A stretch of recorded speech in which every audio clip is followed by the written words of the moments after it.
আদম নবী ভারতের জমিন থেকে হেঁটে গিয়ে 1000 বার বাইতুল্লাহ হজ করছেন।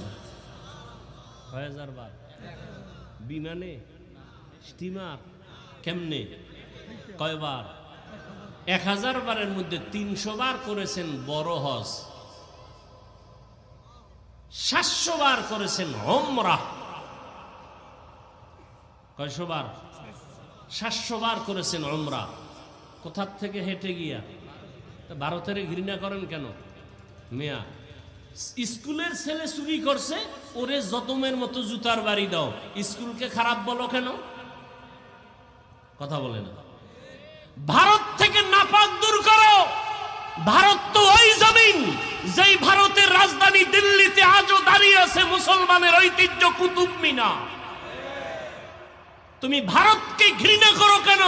বরং কোমরে গামছা বেঁধে রেডি হও, ভারত আমার দেশ, আমার দখল করে নিতে হবে আবার।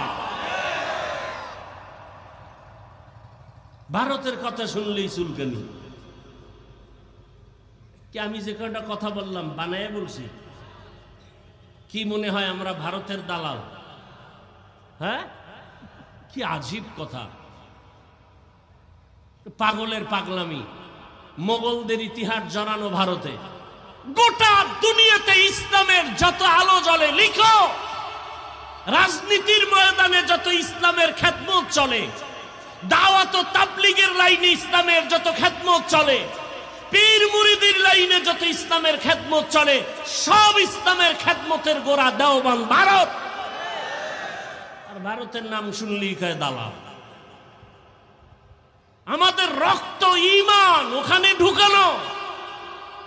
গোটা দুনিয়াতে ইসলামের খেদমত চলে, এর পাওয়ার হাউস কই? কোথায়?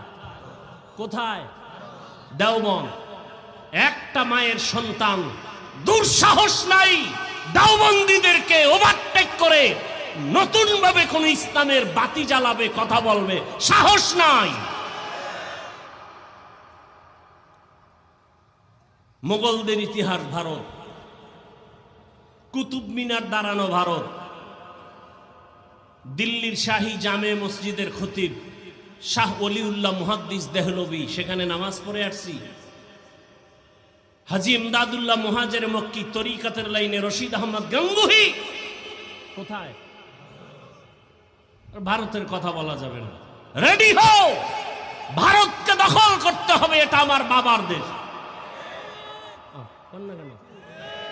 কার দেশ? আমার বাবা।